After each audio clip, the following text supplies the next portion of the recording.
one button down, two buttons down.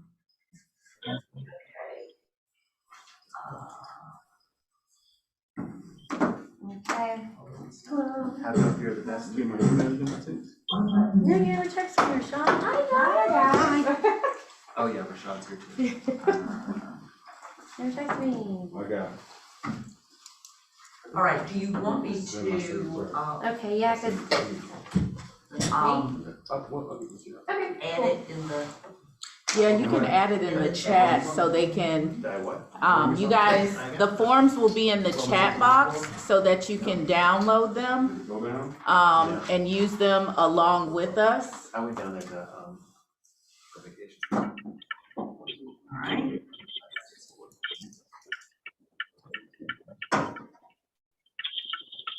And once Stacy does that, we're gonna get started. Okay. Oh, duh. Sorry. You're fine. Take your Just was time. having a moment.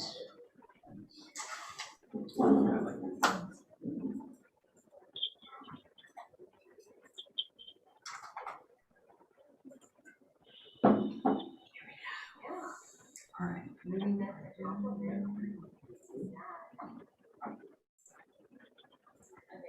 So they're, then, do you want to keep them on the screen? Keep me updated. It doesn't matter, or you can just bring up the form, so either or.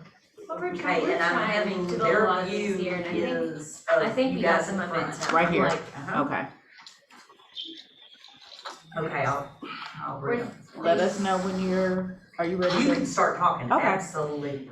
Good afternoon, everybody. I am Michelle Pleasant, and I have actually been with Keller Williams. I started with them in 2005, and I have been in the business this year going on 16 years. And so I am a part of the Agent Leadership Council as well, and I also do training to newly licensed agents that work up under me. And so I'm excited today to share the platform with Terrie to teach the 135, and Terrie is going to teach the 411, and I'll let her introduce herself to you guys. So welcome and thank you for showing up. Yeah. Hi, guys. Thank you so much for being here with us this afternoon. This is going to be a great class to help you push you forward for the rest of the year.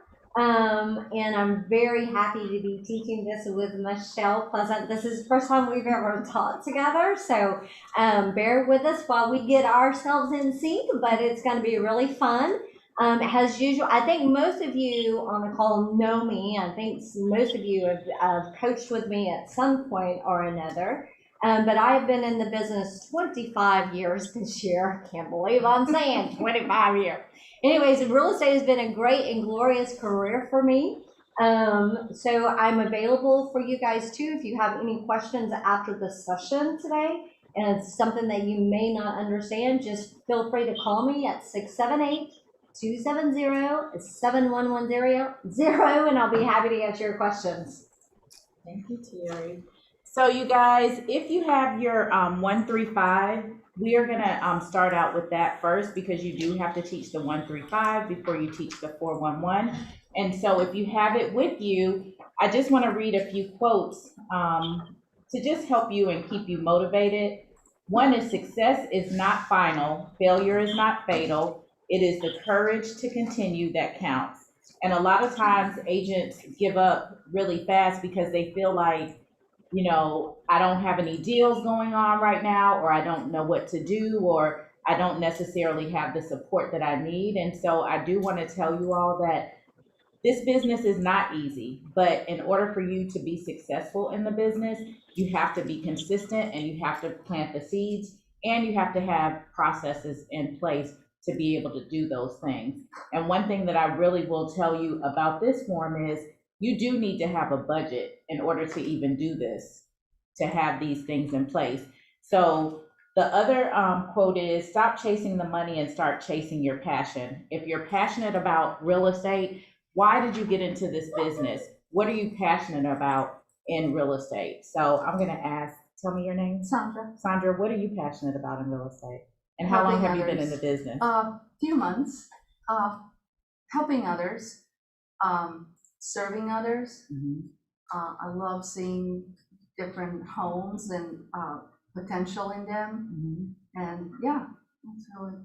And what does serving others mean to you? I know it is gonna sound cheesy, but making others happy, because I know what it was like for us to find that home that was, called our home for the first time and the second time. And I wanna provide it for others. So to lead them to that home that will be there, where, serve the families and them, so. Absolutely, thank you. And the gentleman in the back, what's your name? Kyle, Kyle, how long have you been in the business? And, since last year. okay, and what are you passionate about? And how has it been with you with you being in the business since last year, going into being in the pandemic? For me, it's helping people, and I've always done some form of real estate, so being an agent seemed to be the next step. And about 2 weeks after I started last year, everything shut down. So I'm counting this as my first new year, since things are starting to open up and somewhat going back to normal. And how has your new year started off for you? It's been a struggle, but trying to get consistent. And so what has been like one of your struggles that you are willing to share with us? Not having a big database at all. Okay. So this is gonna help you definitely. Clap. Kevin, I'm sorry. you call me Yeah, class if you want to. I've been in for just over 4 years, going on 5 years. I got into it with people. I enjoy people, making connections and talking to people. I'm more of a face-to-face than I am a cold call type person, but I like the relationship building part of it. Thank you. Rashad? Been in real estate since 2001, so 20 years. Investing, been licensed since 2005. I got in it for some of the similar reasons. Just wanted to, when I was looking for houses, I felt like a lot of agents were concentrating on the closing and not me, and not having my best interest. And so thought I could, bring that service to others. Actually, I got into real estate for investing, and then while going through that process, seeing how at the time realtors seemed to be like kind of like focused on just closing and getting the check and not. So just got into it, yeah. And a lot of times too, you said, you felt like agents were just trying to get a check. And a lot of people get into this business, even now, we have a lot of new agents joining, and they're joining because they see the glam and people making money, but it's really not about the money. The money will come, you have to build the relationships. And so if you don't have the relationships, then you're not gonna have the consistent business. And I say the relationships because I have been in it for a long time. And even during the pandemic, I reached out to my clients who I had sold to previously, and because of those relationships that I kept, they actually listed their homes with me and sold them, and then we purchased something else. So even during a pandemic, the relationships that I built allowed me to continue to be consistent in my business, and you have to stay relevant and top of mind. And so with that being said, with the 131, you always need to know, what is it that you want? And so my question is, what is it that you want to make in this real estate business? So write down your number.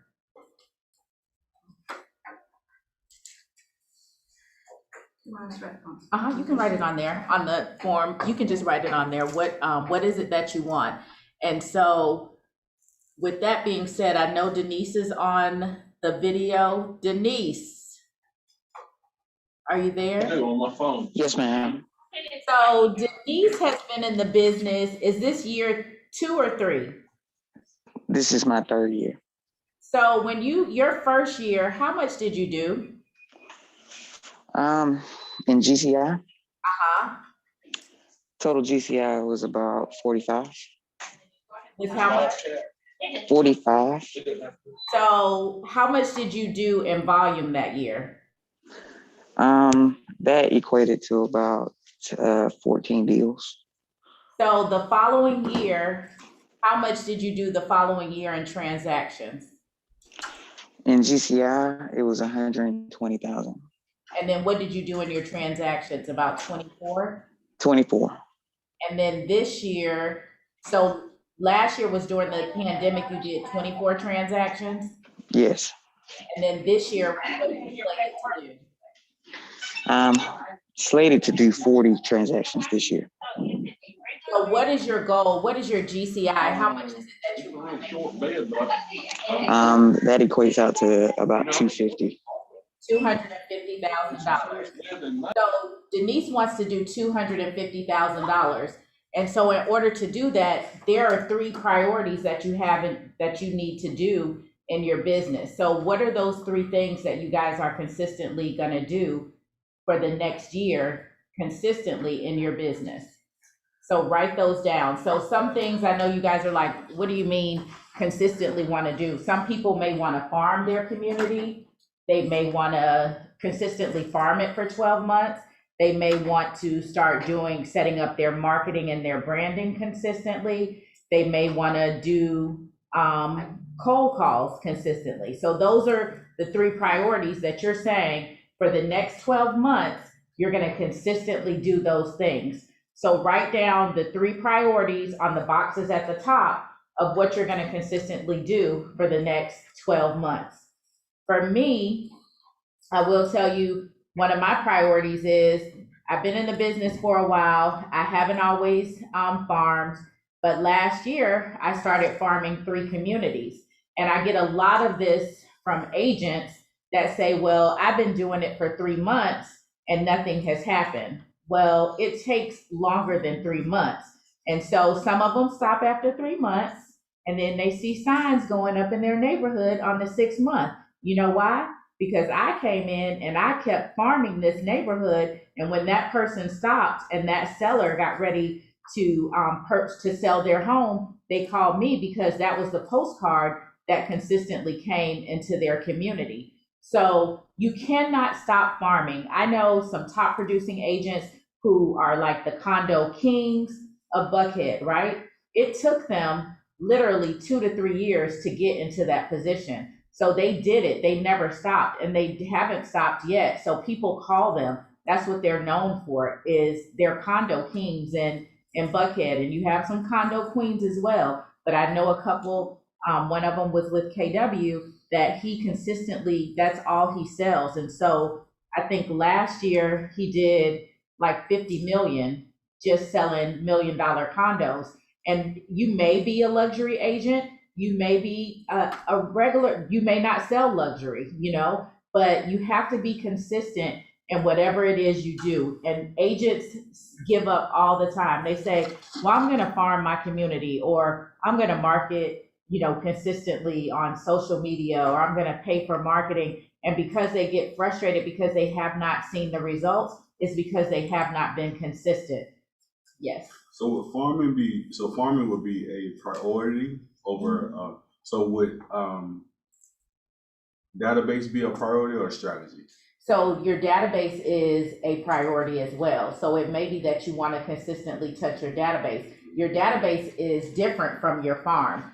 The first priority definitely should be you touching your database, right? So what are 5 things that you're going to do to consistently touch your database? And I will say this, you have to have a budget in place to be able to do this stuff, because some of it does cost you. For me, I have a budget of about $1,000 a month. My farm community, I pay $500 a month for those postcards to go out. I use a company, that company is called RSP Pro, so I use them. They actually will put together the flyers. All I do is upload my picture, my office information, and I don't have to do anything. It goes out consistently. They just send me what I need to see for approval. They will tell you that they will send things out every quarter, But if you want something to go out consistently every month, then you can pick different designs that you want them to do, and then they will actually send it out for you consistently on a monthly basis. They send it to you for approval, and then they will send it out. My mom and I are licensed in Florida, so we farm her neighborhood, so we use them there as well. I have tried a company called Printer Bees. We also have Scott Leroy, where he has postcards as well that you guys can buy. But in order for you to send those out, I think that Scott Leroy can send it out for you. But if you decide to send it out yourself, you need to go on USPS, the United States Postal Service, and they have something called Every Door Direct. With Every Door Direct, you can go on there, see how much it would cost for you to you have to actually break the postcards into into 100. So for every 100, you wrap it up with the addresses and you take it to that post office in that area. So is that worth your time to do that? So depending on where the farm area is, when you break down how much it's going to cost for you to do that, is it worth me doing all of this, using 2 to 3 hours, and then having to drive to a post office that is next to the farm area, because you can't drop it off right at the farm community. So you really need to know, what is my monthly budget? And as a new agent, if you do not have it if you don't have $500 a month or $1,000 a month, use whatever your budget is. If it's only $200 a month and you have a farm area that's 500 homes, break it down to maybe 100 homes at first. And then once you start getting more income and saving more to put back into your business, then you can expand at that point. So it's okay to start off small, but at least get yourself in your neighborhood so that they know that you're there. So my question is, what is one thing that you're gonna do consistently for 12 months? Well, I've already done the farming in my neighborhood, so I sent a couple of sets of postcards, and those work because I've heard from either from people that have received it, and so I'll probably continue with that. I think my biggest struggle is growing my database, so I need to get better about doing that and really learn how to do that, because I've reached out to all of my contacts. I'm farming my neighborhood, but I'm not getting more names into my database. So with your database, all of us are, I'm sure, using Command, right? Mm-hmm. So if you are using Command, then you should actually have smart plans set up. Yes. And then everybody that you meet, then you add them to your database. And even the people that you already know, call them and ask them for business. And how do you do that? You may call me and say, hey, Michelle, I'm just calling to check in with you. I hope all is well. What's been going on with you during, the pandemic? And then they're going to ask you what you're doing. Are you still in real estate? Absolutely. And I would say, if you have any real estate needs or know of anybody that has any real estate needs, will you recommend me? And they may say, oh yeah, I have somebody right now. And guess what? I'll ask them for their information. And at that point, once I connect with that person, they go into my database. Mm-hmm. So when you're building your database, I have some agents that are in sororities, that are in fraternities. They have actually reached out to their sorority sisters, their fraternity brothers that were on their physical line, right? So there's some that may have 50 people on their line, but they may have in their chapter 500 ladies. So they have contact information for those 500 ladies. So in their database, they're going to set up a campaign that says sorority sisters, right? Mm-hmm. So every month, they're going to send some kind of information of value to their database. So when you're sending out something to your database, what are some of the things that you should be doing when you're touching them? Right now, you should have a monthly newsletter that goes out to them every single month. You can get that from, there's a sample one on Command. There's also one that we get for free as well through Breakthrough Broker. All you have to do is put your information in there, your picture, the company logo, the address.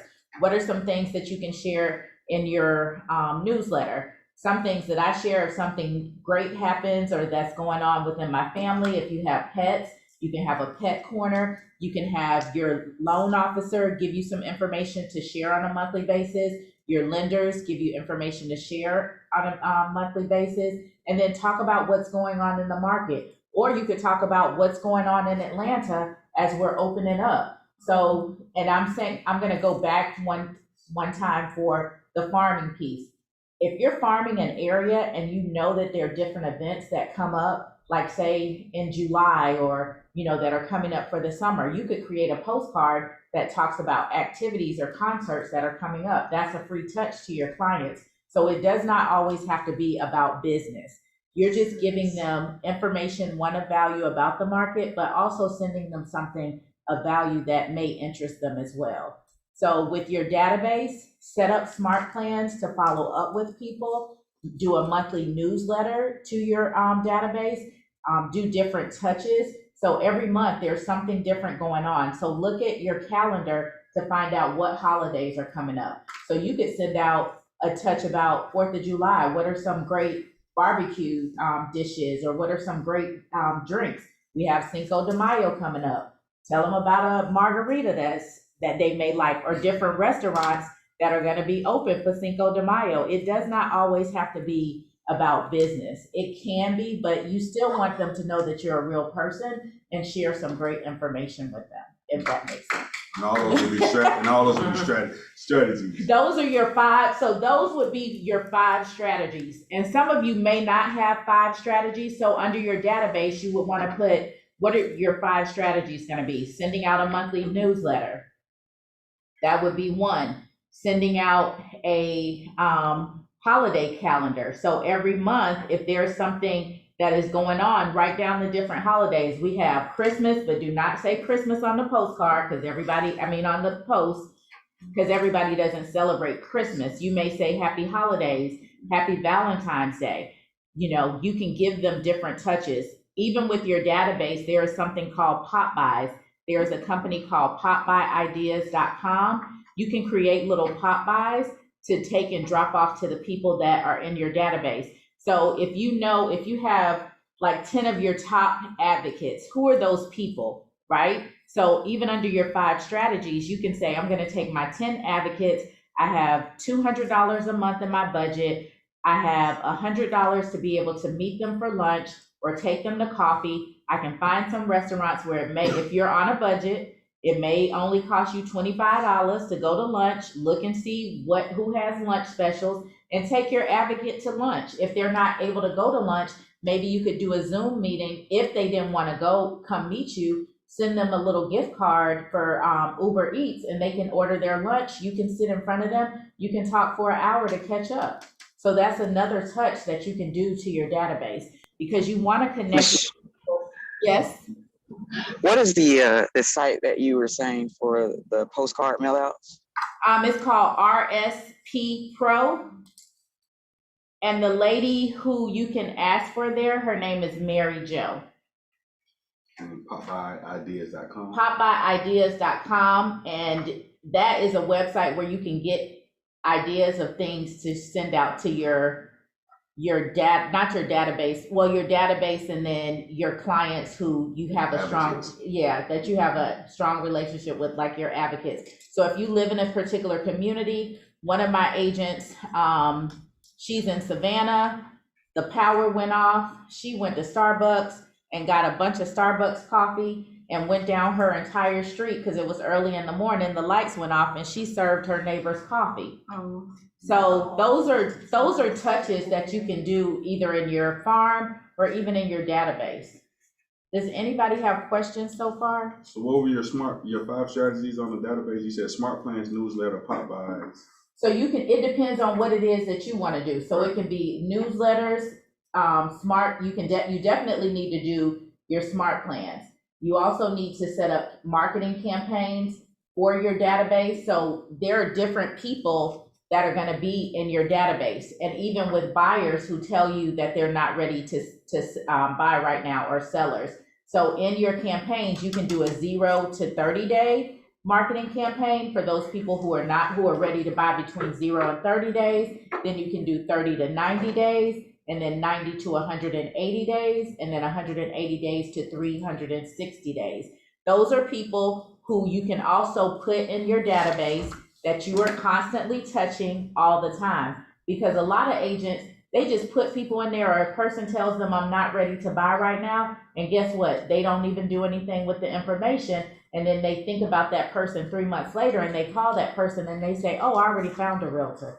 But they could have put them in a campaign and set up a smart plan to remind them, hey, I need to call this client, right? Just to follow up, see how they're doing. And if the lender gave them action items to do, then you can follow up and say, have you done the action items that your lender told you to do? Can I ask a question? So maybe I was Yeah, you're doing this backwards. So I put everybody I knew I had on my computer in a database. And I did a smart plan, just letting them know I'm a realtor. I did not, like call people and say, may I add you to the database? I just did. But you already had a relationship I already with had them. relationship with all of them. Like I knew them all. So I have a lot of people that I know. So would I guess it wouldn't be wrong to just keep sending them stuff once a month because they will know somebody that will send it to me. So you just sent them something. How long have you been in the business? Like 3-4 months. So you sent them one thing. I did send, yes, one thing, in February, was it February or something like that, January, February, letting them know I'm a new real estate agent. And then what did you do after that?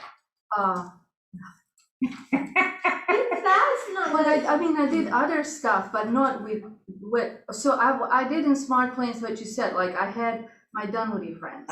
So, and then I sent everybody, email saying, hey, I'm a new realtor, please let me know if you know somebody. Then I put a family on a smart plan and told them, don't you dare get somebody else, call me. But I guess I need to is it wrong to follow up with them if I never really ask them to put it in a database? Well, because you already know them, Yes. you have a connection with them and you Okay. have their information. So you're able to put them in the database, right? And so unless they unsubscribe, you can keep sending them stuff until they tell you to stop. But you need to go back and touch those people and now start sending them a newsletter. You need to send them some kind of touch every month because you told them, hey, you're not going to buy or sell with anybody else, but you haven't followed back up with me. Right. Yes. And those people may be looking or they may be ready to sell. Terrie. Ma'am. Thank you. I don't want to interrupt. I just want to piggyback on what Michelle is saying. Yes. Remember, we've talked about the 36 touch so many times. Remember the 36 touch. So what Michelle is saying, that newsletter that goes out every month is part of your 36 touch program. I always recommend that on your second touch for the month should be some type of value to the person that you're sending it to based on their hobbies or their likes. For example, whenever we buy something online and then the next thing you open up Instagram or you open up Facebook, right? What's there? There's an advertisement for something you've been looking at, maybe a sectional from Wayfair, maybe shoes from Macy's, whatever it is, because they're tracking you. So I want you guys to track people too as well, because when you are connecting with that person on a personal level, for example, if I was in production and I was running my database, and Sandra, let's just say you love to cook. I'm going to have you in a cooking category in my database. Okay, Kevin, you love to play golf, let's just say, and I'm going to have you in a golfing category in my database. Kyle, you love to fish, let's just say. I'm going to have you fishing, okay?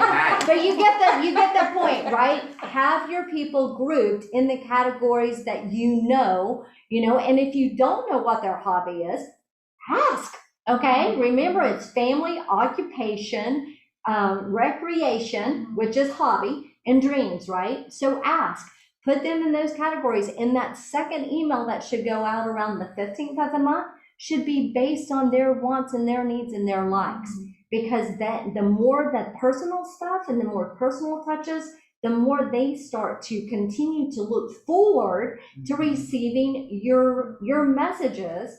And then they start to rely on you as the expert that knows where some recipes are, that knows where the greatest golf courses are in the metro Atlanta area, that know where the greatest fishing holes are, But that's the whole idea, is have them keep coming back to you and unsubscribe. But if you make it all about real estate, like Michelle is saying, then, and they're not even in the market, then they'll unsubscribe. So get very personal with them, And be very Thank you, creative. Michelle. Thank you so much, Terry. And just be very creative. Like we're in baseball season. So normally I used to, last year I did not order the refrigerator magnets with football season and baseball season. But that's one of the touches that I do send out to my database as well as my farm area, because people do want to know those different things as well. Kevin, what you got on yours?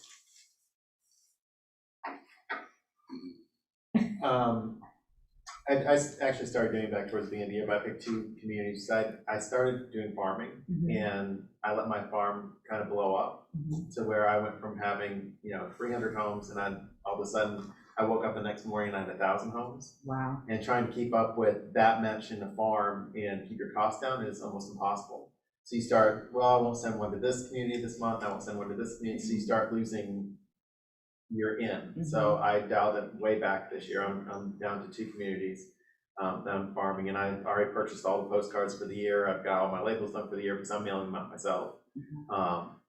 It just, I felt more cost effective than paying the extra few cents for the number of homes that I was doing, but And when you mail your postcards, you put them in an envelope, or do you just mail, you put the sticker on the postcard and mail I put the stickers it? on the postcards and mail them. And what is your budget what is your monthly budget for marketing? My entire budget for marketing, I'm somewhere around $700 a month. Okay. And so Kevin knows what his marketing budget is, and he said that he needed to scale back a little bit, so he cut his budget. So again, I have to go back to saying you need to know what your budget is. And when you guys close transactions, you need to put at least 10 to 20% back into your business for your marketing. And so you may not need all of that money, but at least the money will be there for you. And again, if you're a new agent and you do not have a lot of money, you need to write down how much money you are going to use, and then look at where you're going to implement that money to your business.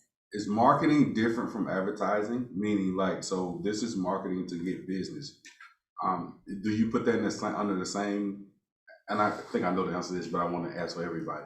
Do you put that under the same category as marketing versus when you say have a listing or you're working with a buyer? Because that's also an expense that you have to have for that too. So just curious. So you have an operation budget and you have a marketing budget. Marketing your marketing on Facebook, on Instagram, sending out mailers to your farm. An operational budget is, if you're a listing agent, guess what you gotta buy? Lock boxes, signs. There are a lot of different things that you have. So you have several different budgets that you have to look at. So I have an operation budget because I do have signs, I do have lock boxes that I have to get. So you have 2 separate budgets that you're gonna have. So you need to know what is your marketing budget and what is your operation budget gonna be. Because if you're saying I'm gonna do 50 listings this year, guess what? You need to go call Farmer Signs and find out how much it's gonna cost for you to pay for 50 signs. I also, when I list, I have a company called Reliable Post that I have them go put the sign in the yard. I don't even touch the sign. They keep my signs. I call them or email them and say, hey, can you go put this sign in the yard and then come pick it back up? So you have a separate operations budget. I have a budget which I have a contract to close person. That's in my operation budget. So there are 2 separate budgets that you have to have. But in order to market your business, and we'll talk about marketing, what are some things that you're doing to market? For me, I post on Facebook, so on Instagram, LinkedIn. I don't pay for anything on LinkedIn, but I will tell you that you guys do need to have your LinkedIn page set up. And there's a company called Planoly. If you are not a person that wants to post all the time, you can schedule it with Planoly, Planoly, I think it is, and they will do it for free. So you can start at the beginning of the month, put everything in there, schedule it for when you want it to go on your Facebook and your Instagram page, and they will post it for you. Tell us again what the name of the company. Planoly, Planoly, and they will post for you. You don't have to do anything, but just look at your Instagram and see the post. Now, I do pay for. Do they come up with the content? No, you have to do your own content. So if you're not a creative person, there are companies, like there are some companies that I can't think of the name of the group, but there's one called Agent Crate. They create everything for you. It's about $20 a month. All you have to do is use Canva, which is free, to put in your information, like your picture and things like that. But they create it for you. They even create what it is that needs to be said in the post. And which one, what's the name? That one is called Agent Crate.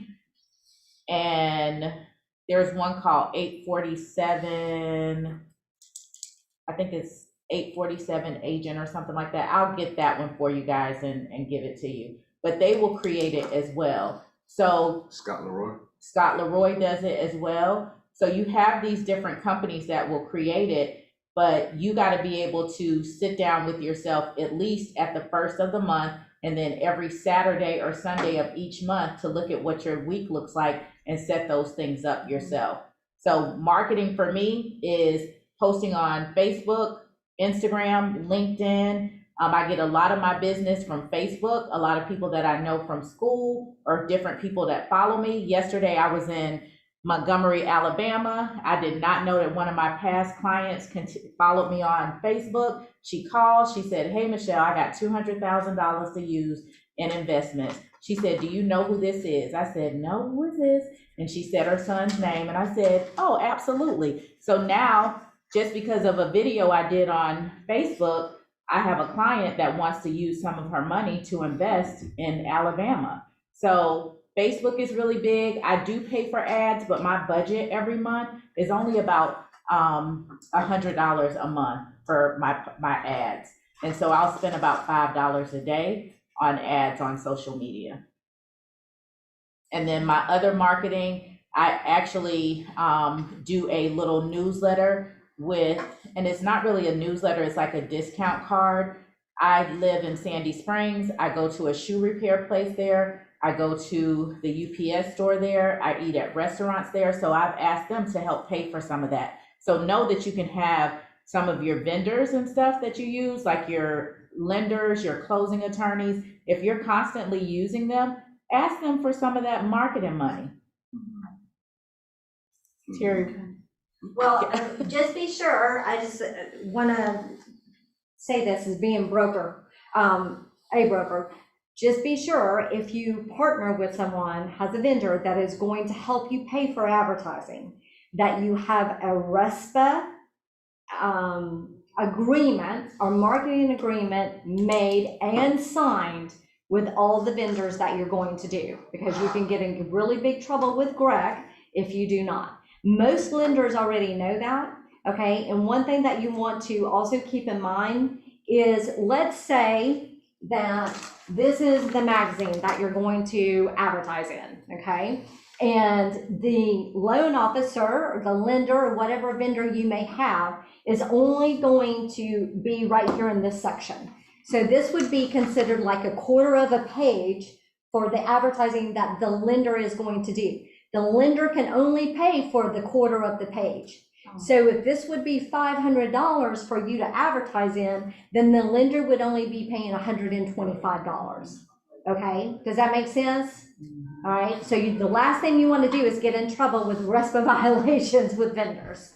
But if you're just advertising ourselves, like. If you're just advertising yourself, right, the only thing that you need to worry Okay. about is making sure that you have the affiliated disclosures. disclosure. Yes, thank Disclosure. you, yes, thank you. I couldn't think of the word The disclosure. disclosure. And make sure when you guys are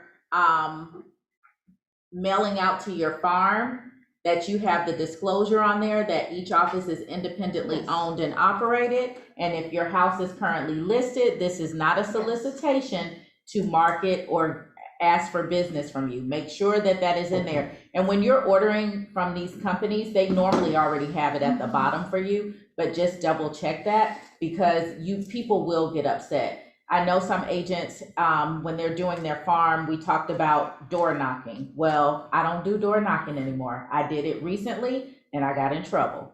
A neighbor called, she was upset because we put the door knocker on the door and her alarm kept going off. And so I normally did not do door knocking. I definitely don't do it anymore. I got my hand slapped. It wasn't bad, but she called Marco, and guess what? I had to hear about it. So just be careful when you guys are going to the communities. If you do door knocking, me personally, I just do the mailers. And I also, for my farm as well, I send out newsletters to that farm via email. I use Arch Agent, I got their phone numbers, and I got their emails. They can unsubscribe, so make sure when you are sending out those newsletters that there is a link where they can unsubscribe if they do not want that anymore. Is that something that if we are sending it via smart plan in command, is that something that's included in that smart plan? Do you know? The unsubscribe?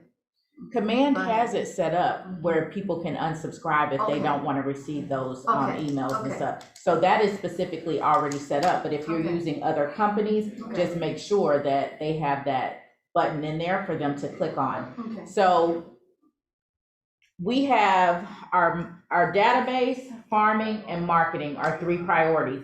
Some people may have different priorities that they may want to do, but then you want to write down the 5 strategies that you're going to consistently do. And every time I teach this class, people write all this stuff down and they still don't do anything.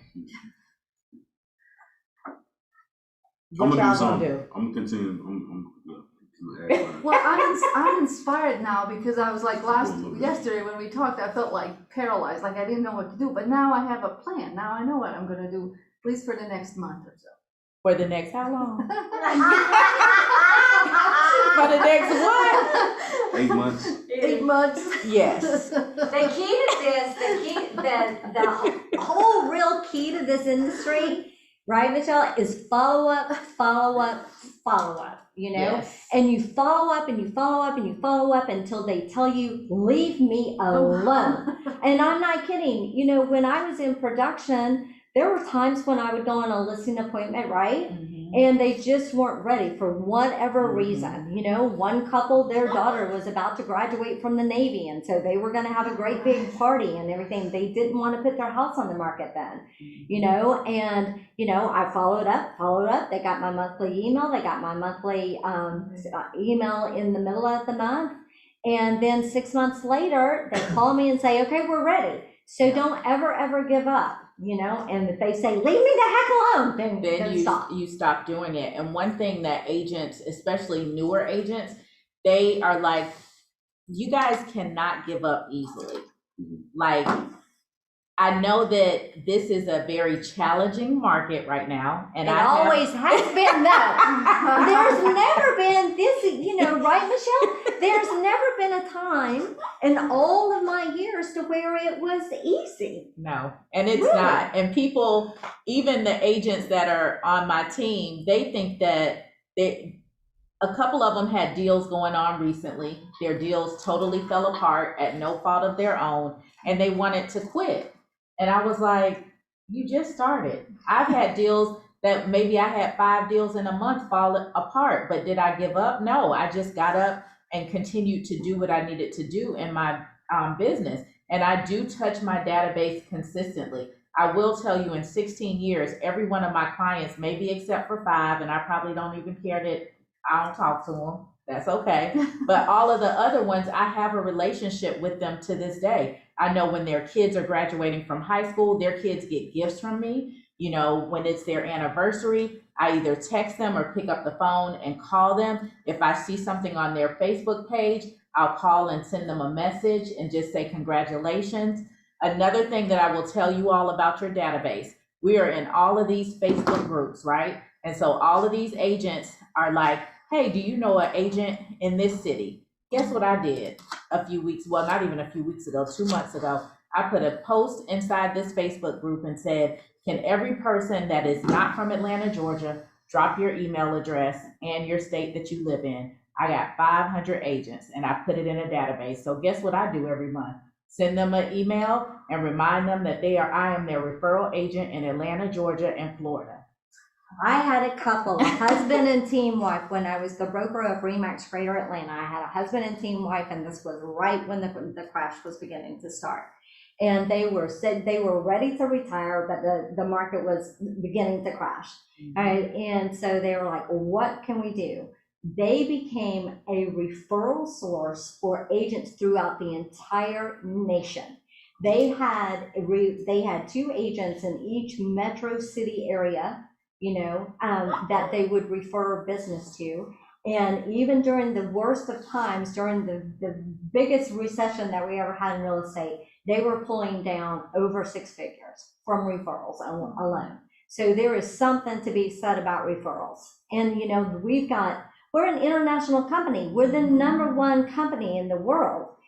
So you can actually even, and especially for you, Sandra, because you are an international person, you can reach out to people all over the world that and say, look, I'm in real estate in the Atlanta area, but that doesn't mean I can't help you, So keep that in mind. And Terrie is right. It's super important. I will tell you, this year alone, and we're only, 4 months into the month, my mom in Florida has already closed 10 referral deals.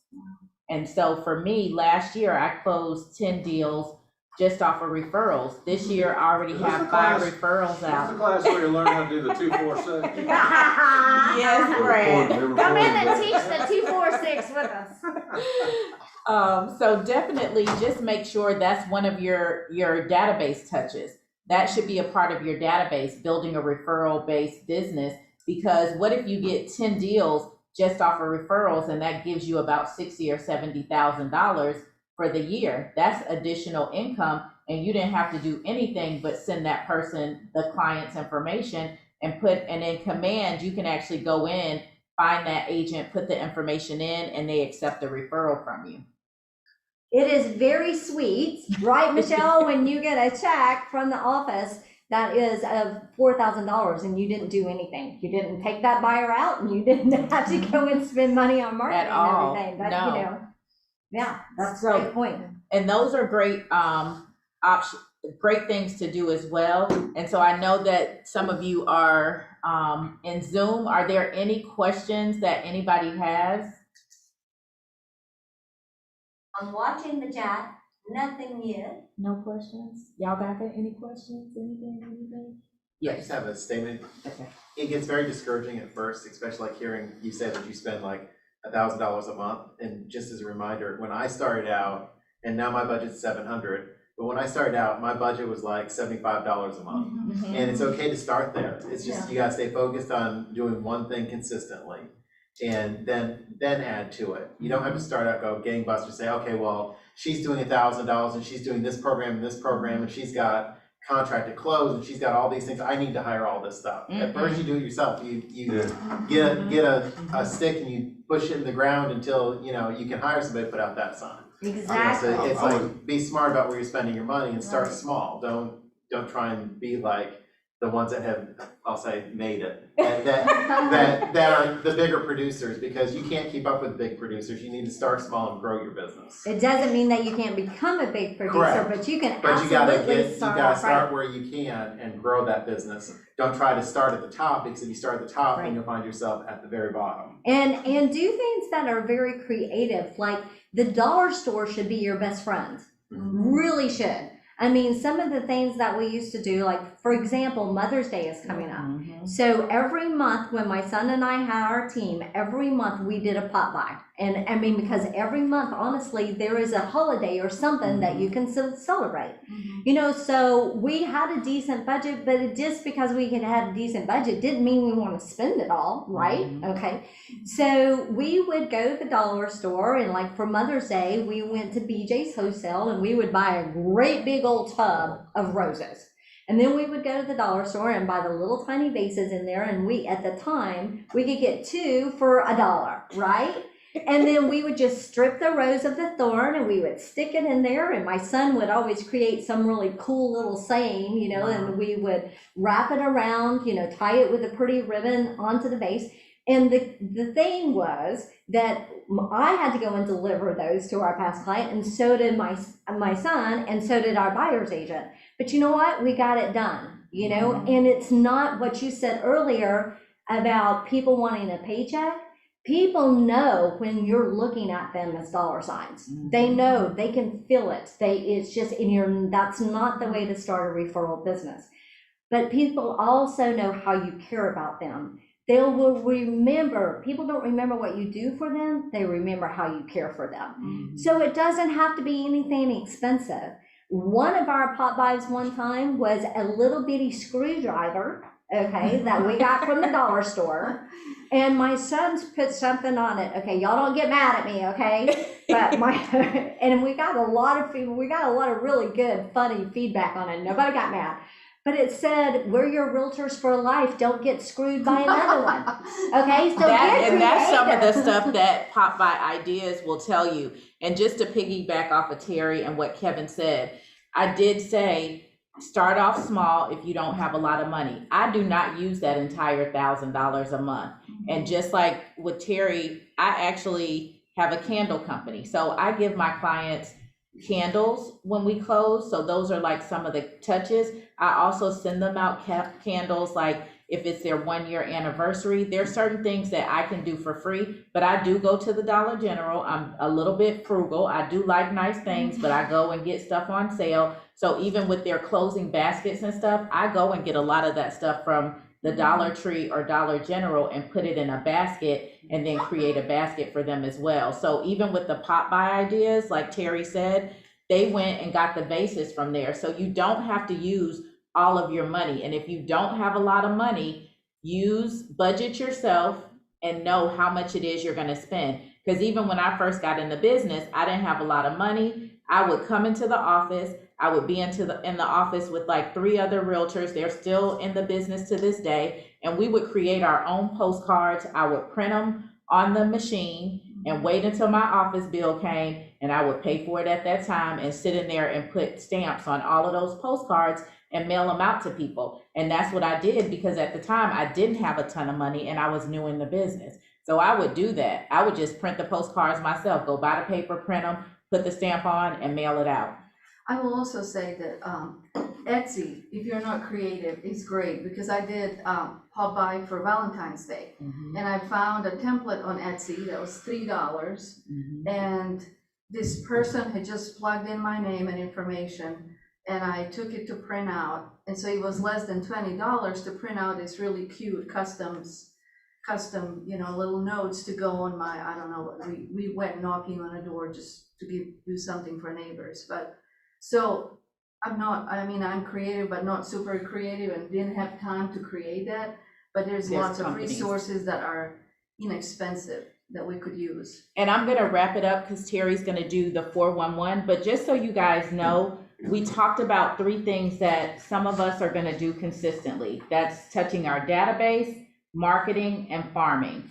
You may have different things that you want to do, but write your list down of what you're going to do in those slots so that you'll know what you're going to do consistently. And remember, you don't have to spend a lot of money in the beginning if you don't have it. Your database is also your phone. If you don't have a database, you don't have any business. That should be the first thing that you should truly work on before you start doing anything else. Because guess what? Your database are the people who are going to call you so that you can get the listing, so you can get the buyer transaction, so that you will have that 20% to put back into your business. And just start off slow. You don't have to start off big. And for me, I didn't always have my budget in place. Now I do. So I know what that looks like. And even during COVID, that really gave me a reality check, because I started seeing stuff that was coming out of my account and I forgot that I had even signed up for it. So that's another thing. Look at what you're signing up for. Make sure that you know what you are spending. Your budget is the first thing that you need to have in place so that you're able to figure out how you're going to get to your goal, whether it's $100,000 in GCI or it's $500,000 in GCI. I know some agents who make $500,000 a year and they might only spend $10,000 a year in marketing because they're creative. And some of them have hired people to do those things for them, or they do it themselves. Use your resources, ask questions for other agents, ask agents who have been in the business a little bit longer. What are they doing in their business? And ask them if they can share that information and those ideas with you. So don't be afraid to ask questions, and don't be afraid to use Google and research yourself too. I want to piggyback on what Michelle said about marketing and budget and all of that. There are 2 ways to get business. One is marketing, which marketing is sending out stuff to the masses, right? And that's, you're trying to get people to come to you, okay? That can be quite costly, like you're saying. And then you're also gonna have so many companies bombarding you with saying, sign up for this lead generation tool, sign up for this, sign $1,000 a month now. Okay, so we don't want you doing any of that. And actually, I might as well just say, this is the dollar going down the drain, all right? Because you're not gonna get back the money that you invested in that, I can promise you. And a lot of them companies gonna eventually put you out of business. Exactly.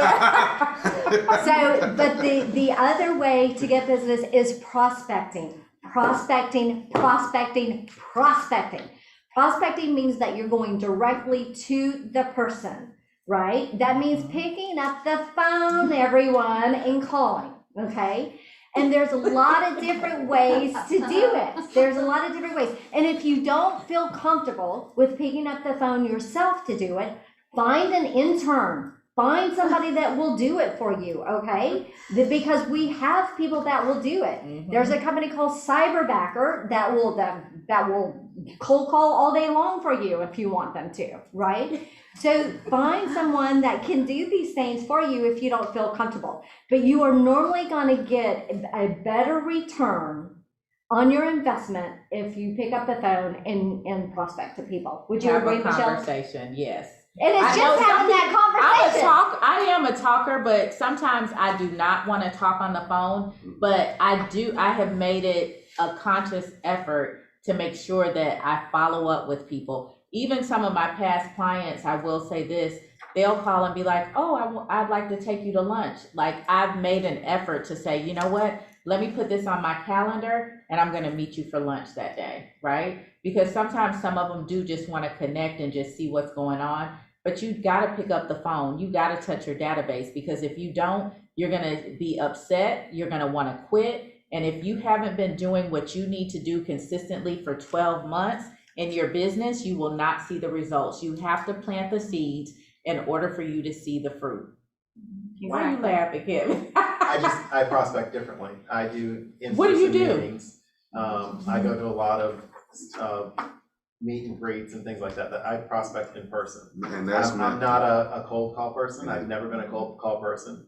I prefer being face-to-face, shaking the hand, introducing myself, having that dialogue Yeah. face-to-face, and that's You're how the I mayor. prospect. You're the mayor, and there is absolutely nothing wrong with that at all. That is fantastic. If you can find the time to do all of that, myself, I would absolutely prefer to do that too as well. And there's a list you can subscribe to called Joel's List. And there's they'll send you a whole list of every event and every activity that's happening for networking in Atlanta. Kevin just said that there is a list, if you guys did not hear that you're on Zoom, it is called Joel's List. Is it JOELS? Yeah. List, LIST, and it tells you every event that is going on so that you can go out and network. So if you're a person that likes to be face-to-face, then that's something you can do. I am a face-to-face person, and I'm gonna kind of close it with this. There's a particular restaurant that I go there all the time. Everybody knows me. My bartenders know me, they have my cards. My valet guys have my cards. Guess what? Soon as they hear somebody talking about a house,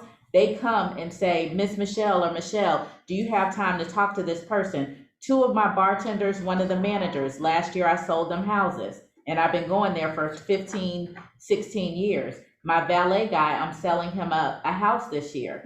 They have actually referred me 2 clients. I'm waiting on their houses to be ready. And they've said, we hear them talk about you all the time. And it's a ton of other realtors that come into that restaurant. But I go in there, I do things with them in the community. It's not just about me going in there spending money with them, because sometimes I can go in there and I may not spend anything, but I always tell them, no, let me pay my tab. But I have built those relationships. So it's really about you building relationships with people. So I'm gonna leave you guys with, make sure you're consistently doing 3 things in your business. The first thing is definitely going to be your database. Make sure that it is completely set up. It may take you 30 days to really sit down and evaluate it, but you got to put time in your business. You got to block out time, whether it's an hour or 2 hours a day, to touch your database, and then make sure that it's truly set up. And then go into your marketing and you're farming. Once you get the database, then everything else will kind of fall into place, but you got to be consistent in your business. So what I'm hearing is, and I want to piggyback, and this has been awesome thus far. Thank you. I think there are a number of ways to be successful in this business, right? So there's not one size fit all. Right. So whether you cold call, you're getting referrals, you're going to networking. I want for the people that's looking this across the country, right? Because it will grow, right? That there are a number of people, there are a number of ways to get to the same destination. So don't compare your insides to someone else's outside. Take notes, take the nuggets, and then customize it to what fits in your business model or in your personality. Yeah, and I think that's when you'll come across authentic and people will receive you. That's worked for me. So now I just want to do systems now. And I will definitely say that stay in your own lane. Right. Don't look at what all the other agents that y'all see on social media doing, because just because you see it doesn't always mean it's reality. Right. So I'm just gonna tell you guys that I do well in my business, but I don't have to constantly show what I'm doing. Right. Sometimes you just got to keep your head down and the business will start coming because you're focusing and you're staying in your own lane and you're doing what works for you. Don't compare yourself to other agents that are out there in this business, because you don't know what they are doing, how they're doing it, how much money they're putting into all of that. Right. Focus on what you are doing, and you can only control your own business and what's in front of you. Thank you for saying that, Michelle, because I wanted to say that too.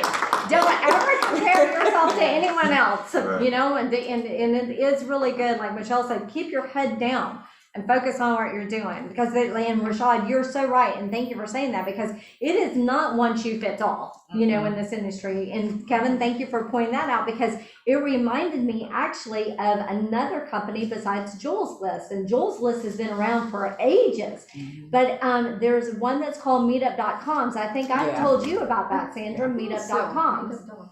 Okay, and so Meetup.com is another networking website. And one of my first Meetup.com lunches that I went to, I sat down next to a lady, and I ended up selling her mother's farm, which was a nice sell. I ended up selling her house, helping her buy one, selling her aunt's house, Right. selling her cousin's house, helping her cousin buy one. So from just one person that I sat next to, okay? And here's the kicker too, you guys. The business meeting that I was in with meetups.com, it's not, there was probably another 10 realtors in that room, right? Because, so it's not just one person to one industry, right? But, and then the same agents that the lady and her mom had already talked to were in that room. They were also in my office, you guys. They were in my Woodstock office. Wow. Right? But they had turned them off so much that they refused to even talk to them. And so that's another reason, do not compare yourself to another agent. That's another reason to keep in mind too, to get to know the person and what's the person's needs. The whole reason I was able to pick up her mother's listing is because her mother, and her husband had built that house in 1976. It was a custom built farm with lots of horses and beautiful land and everything. He had passed away years ago, and she was emotionally attached. They raised their kids in that house, okay? And she was so emotionally attached. So just think, if I would have gone in there and said, sign this, Miss Betty, sign the listing agreement today, right? Then I would have never had that emotional connection with her that I did, that sparked on all that business that we received. So keep that in mind too. Know who you're talking to and mirror and match their image. Yes, Kevin. And try not to go to realtor events. Right. All the people that are like, I no, we're do- going to a networking event. It's No. all a room full of realtors. No. Don't network with realtors. You Right. know enough realtors. No. Network with other people. Exactly. Don't make that clear. And Kevin is right. I don't go to realtor events. It is very, very rare. I do things that I have an interest in, or if some of my friends invite me to different places, I will go. But I will tell you this, just be respectful. If another realtor invites you to something at their house or an event, I respect that that is their house, so I will not give out my cards or anything to them. I'll be like, oh, go back and talk to Rashad, because this is his house, right? So just be respectful in this business, because it'll take you a lot further. Right. When people hear your name, they're gonna be like, oh, I wanna do business with her, or, I wanna have a connection with that person. So just be mindful and respectful.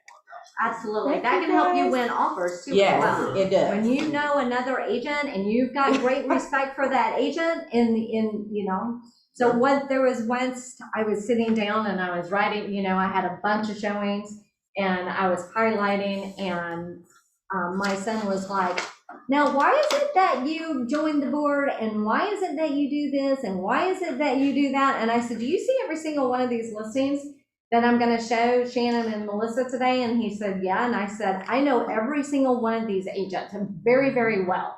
I said, so if anything was to go awry, we're going to be able to work it out, right? And I promise you guys, something's always going to go awry from the time that you sign that contract to the time to closing. There's going to be something to go awry. With all the transactions that I've done, I can only think of 3 to where there was nothing in between that happened, okay? Because you have to stay solution oriented, right? There's always a solution in this business. You just have to stay there. And just stay focused and stay calm. Yeah. That's what I will tell y'all. Yeah. Build the relationships. But thank you guys so Thank much you. for the opportunity. Thank you, Thank you, Michelle. You're welcome. So much.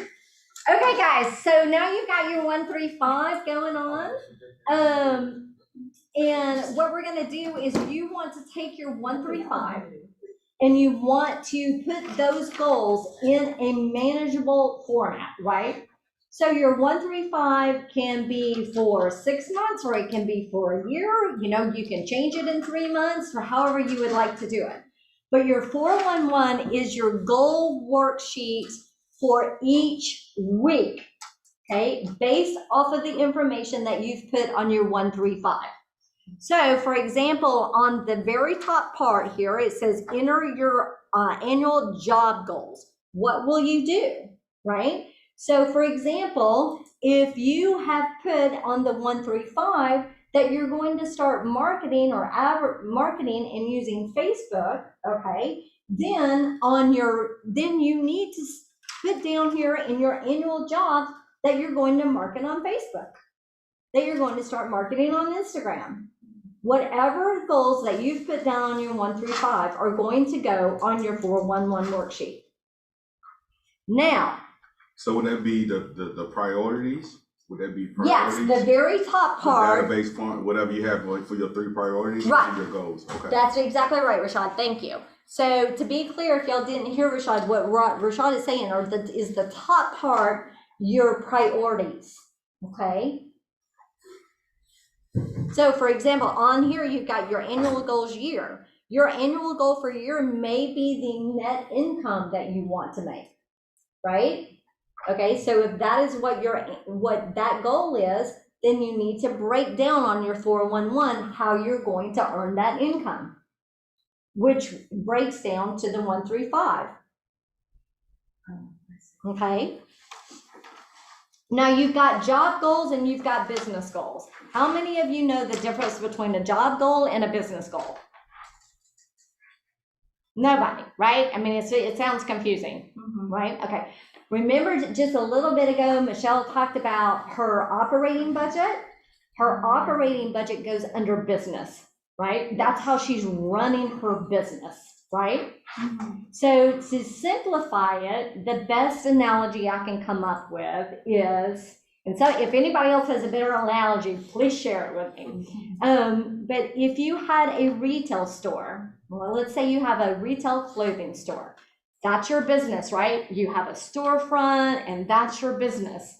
But your business isn't necessarily your job, because what you're doing inside of that business is what is making that business run. For example, you have to look at your inventory in your retail clothing store, right?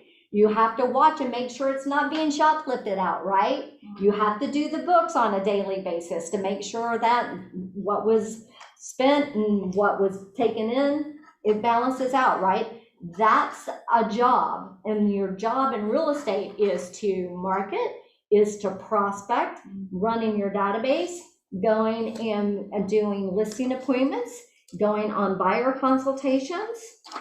That's your job. Your business is the operation side of things. Does that make sense?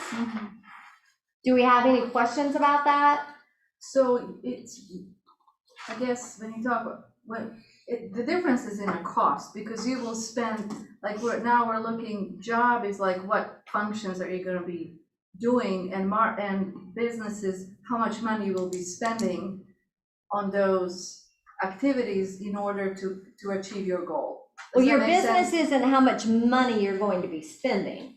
Or Your be business, investing, okay, or no, no, okay. your business is the overall pie.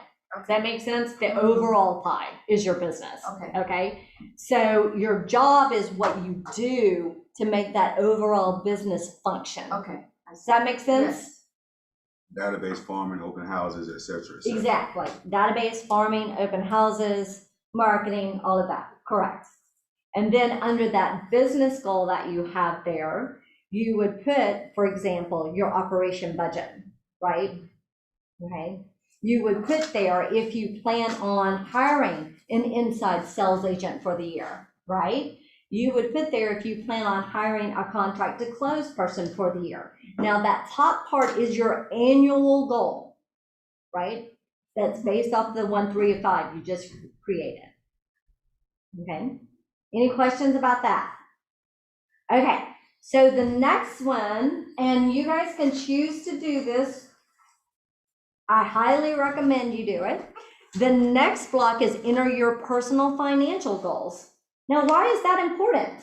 Because you need to have a dollar amount for everything that you want to achieve. Exactly. That way, the days that you get tired, you be like, well, darn, I want to take this trip to South Africa, so let me get up and drive to Alpharetta and show this house from Macon. Exactly.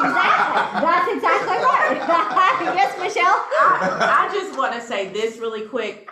Terrie is talking about the financial goals, and I know she's going to talk about like the liabilities and stuff like that. As a new agent, you guys need to put money up for your taxes. At least 30%. Yes. Okay. Like seriously. And I'm telling you from my own personal experience, they didn't come after me, but when I finally did it, I was sitting there looking a little crazy because I was like, whoo, Yeah. y'all want this? Yeah. So please make sure as new agents and even seasoned agents, there are a lot of seasoned agents out there that do not have their business fully set up. And then when you need to do something, or purchase something, you can't do it because those things are not fully set up. So make sure you guys have your business set up. Thank you, Michelle. That's a very good point because you can get in some pretty tricky trouble with IRS. All right. So, yeah, been there, done that. So, Michelle, you and I have something else in common. Been there, done that. So y'all get to learn from our failures and everything else. Right. All right, so your personal goals are so, as far as financial goals, they're so important because like Rashad said, if you've got a dream out there, that dream, just like Kit said on Tuesday, that dream's strong enough to push you through, right? Okay, so those are very important. Enter your annual personal goals. That is so important because, okay, even if you do want to make a lot of money, what is that money going to go towards, right? There's a reason why you want to make all that money. And it doesn't matter what that reason is, that's your reason. But if you've got it down on paper and you've got it to where you can see it all the time, then it's going to, during the tough times, when you've got 5 closings to fall through for the month, it will push you through, right? During the tough time when somebody says, no, leave me alone, it will push you through, right? So that is extremely important to have there. And, some people get hung up on this big why question. We're always saying, what's your big why? What is your big why for being in this business? And so if you're hung up on what your big why is, start out with a little why. I mean, your little why could be, I want to take my kids to Disney World this year. That could be your little why, right? But to your kids, that's going to be a big why. right? Or it can be, you know, I would really love to be able to have, I don't know, $10,000 that I can just send to Hope for Soap, or Soap on, what was it that we? Soap on wheels or something. Yeah, soap on It's wheels hope- like it's that. hope for- It's hope for soap. Yeah, there you go. Yeah, Thank yes. you. So, you know, that you've got that $10,000 sitting there that you want to give to a charity. If that's what you want to do, that's a great goal too. It doesn't matter what that why is, but figure out what it is and put it there. Because that is the way to keep your eye on the prize, right? Because without taking one step in front of another, we won't get anywhere, will we? Okay. So again, those are your annual goals.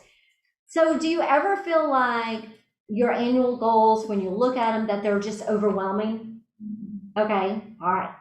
Now we're going to solve the problem with feeling overwhelmed, okay? Now we're going to take those annual goals and we're going to break them down by month, okay? And so if you've got, let's say, for instance, let's say that your annual goal was to make $100,000 this year, right? So take that 100,000 and divide it by 12. Okay, so that's going to be what your monthly goal is. What is that? 909,900 and something dollars. I'm not good with math. So let's say 100,000 divided by, well, let's say 120,000. That's easy. That's $10,000 a month that you have to bring home. Okay. Okay, so that would go in your monthly goal as far as that goes. Anything else that you've got up here that's in your annual job goals, you're going to break that down into the month. For example, like Michelle said, she spends about $100 a month on Facebook advertising, right? So if you've got Facebook advertising in your annual goal, right? How much do you want to spend per month on that advertising, right? That goes in there. How many pop buys do you want to do for the month? How many emails do you want to send for the month? How many people do you want to add to your database for the month? Okay, that should be in there. How many listing appointments do you need to go on for the year? How many buyer appointments do you need to go on for the year? You break it all down. So that would go in your inner monthly job goals. Then your next one is enter your monthly business goals. So if you've got on your annual business goal that you want to hire an inside sales agent, then when is it that you want to hire the inside sales agent, right? So the enter monthly goals, I'm sorry. Uh-huh. So the enter monthly job goals, Mm-hmm. you wouldn't put, there's no dollar amount that goes there. Yeah, you can put a dollar amount. So for example, you know, with this amount, you would you did it exactly right, Rashad. Okay, so, That's exactly right. and if that's the budget for that, that would be. That's correct. Okay, so That's correct. So Rashad was asking if you put a dollar figure in there, if you guys didn't hear him. Yes, you can put a dollar figure in there if those are the important things. So where if you're making $120,000 a year, then your monthly goal would be $12,000. Any more? Do we have any questions on the chat about that? Okay. Thank you. And then if you want to, so if you're on your annual goal and you've got that you want to hire an inside sales agent, well, the month of May may not be the time you want to hire an inside sales agent. So it would not go on your 411 for the month of May. Okay. If you want it to go on your let's say you decide that you want to hire that inside sales agent in June. When you're doing your 411 for the month of June, it would go in there in June. Is that making sense? So all we're doing is taking your annual goal and we're chunking it down, like Tony Robbins says, chunk it down, chunk it down, chunk it down, because our mind gets overwhelmed if we see this great big picture, and then we start to become devastated and paralyzed because our goals are so big that we're looking at the big picture instead of breaking it down to where it becomes manageable. Does that make sense? yes. Okay, so then the same thing with your personal financial goals. Let's say, for example, that you have $30,000 in debt that you want to pay off, right? And that is in your annual personal goals. So you've got $30,000 in debt that you want to have paid off by the end of the year. take that 30,000, divide it by 12, and that is how much you're going to pay every month to get that $30,000 down by the year. Does that make sense? That's personal financial goals? Yes. So that's a place where you can add a place, you can do either or, Mhm. pay off a debt or acquire stuff? Or? Yes, absolutely. Whatever it is you Yeah, wanna do, absolutely. whatever it is you feel like you need to do financially, you may wanna start saving in June because you know you'll have additional money, so you just start setting up your savings plan, or if you're planning to go on a trip, like Terry said. And really, your trip should be planned at the beginning of the year so that you know how much they cost. How much is it gonna cost you? Your trips should actually be planned at the beginning of the year. So if you're gonna take 3 vacations, then you need to know how much is it gonna cost you to take those vacations, and am I gonna be able to go on that vacation if I have not paid for it, if it's not fully paid for? And you really should not try to buy things or go on certain trips if you really don't have at least 5 to 10 times that money saved up.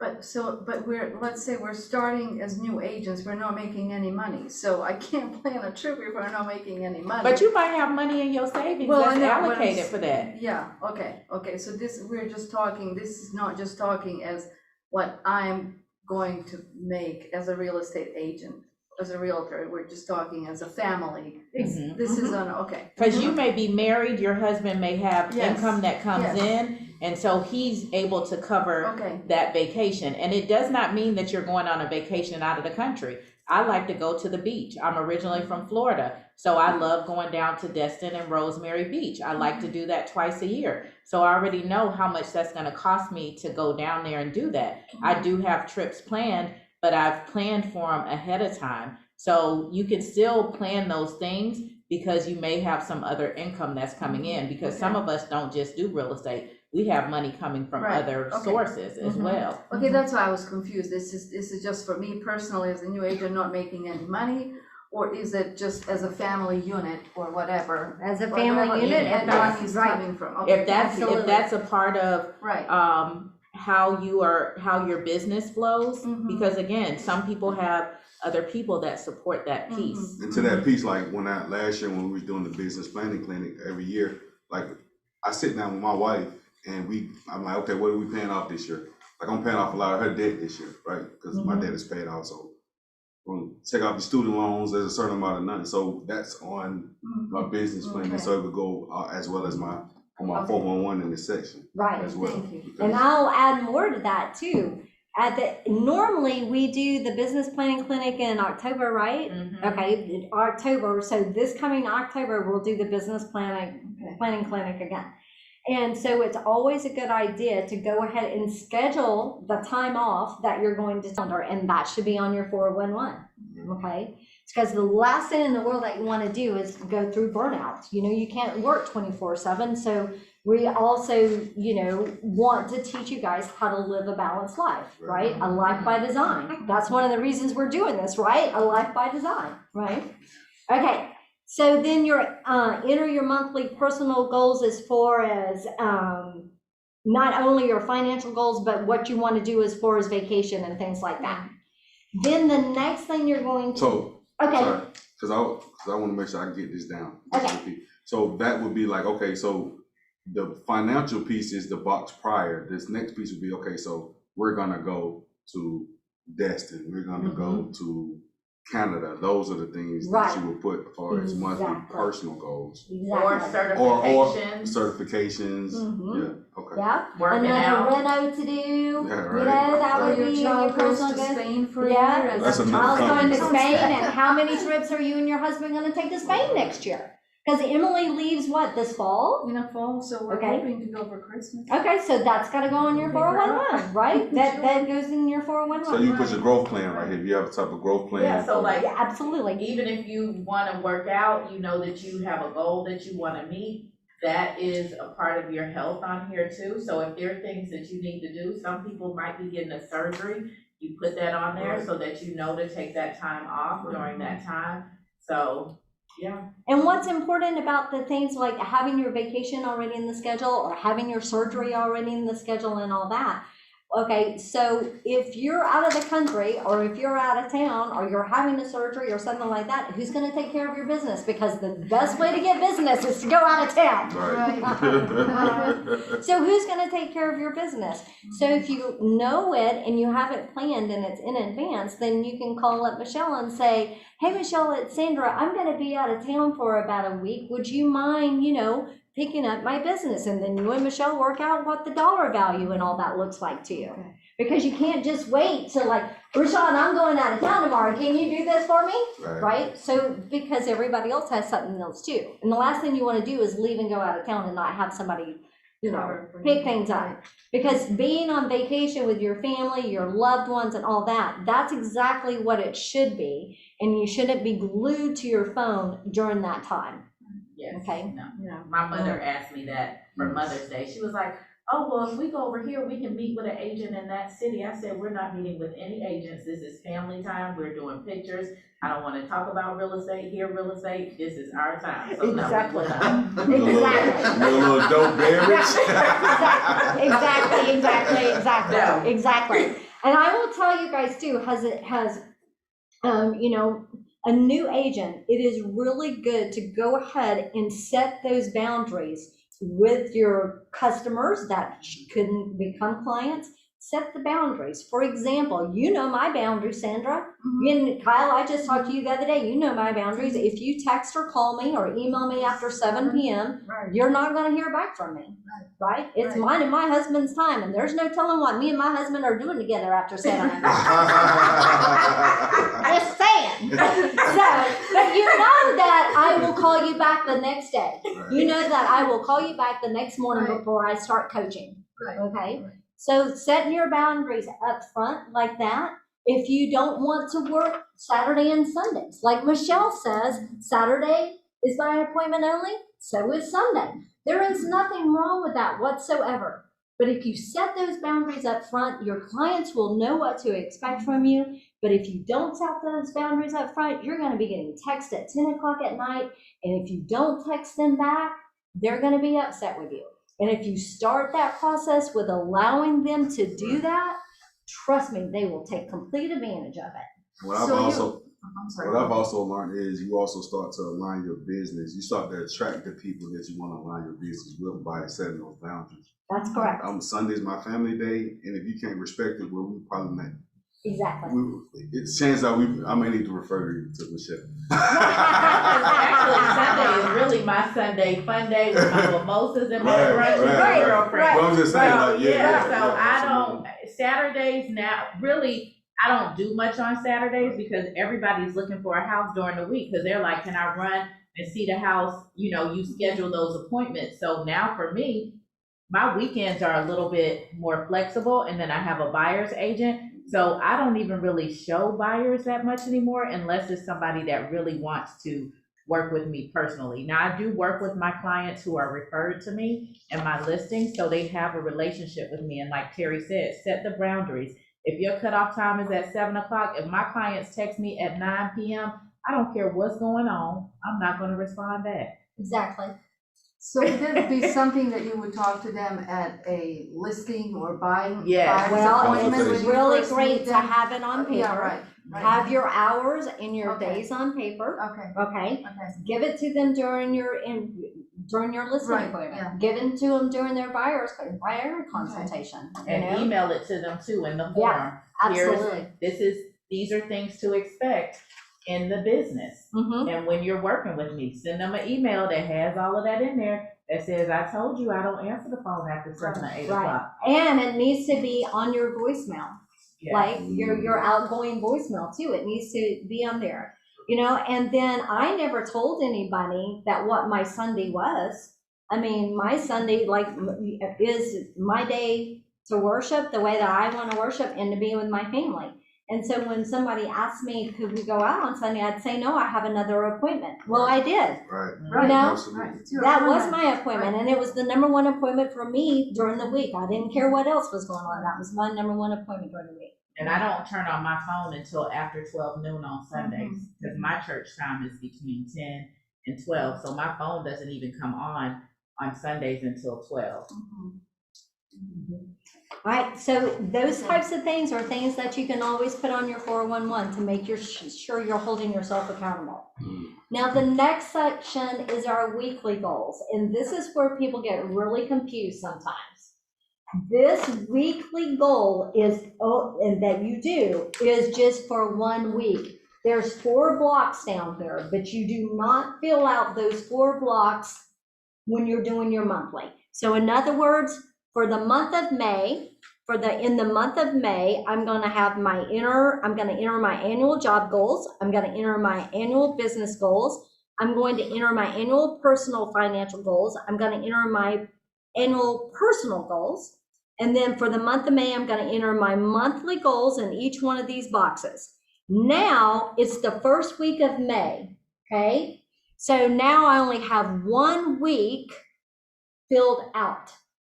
So my 1 week that I have filled out for the month of May are the goals that I've put in here for the monthly that I have chunked down. Does that make sense? The reason why you don't fill out all 4 weeks at once is because It can change. Right, it changes, right? So let's say on your monthly job goals that you've got in there that you're going on 4 listing appointments for your month, right? So you should have 1 listing appointment right here, okay? Now let's say the first week of May goes by and you didn't get that listing appointment. The second week of May, this box is gonna have 2 listing appointments that you now need to go on. See? If you didn't get 2 listing appointments the second week of May, guess what? The third week of May, what's it gonna say? 3. Does that make sense? So it's moving what it is. It is moving the things over that you don't accomplish in the first week over to the second week. Only the things that you don't accomplish would get moved over. And then your monthly, so for example, let's say the first week of May, I want to place an ad campaign on Facebook, okay?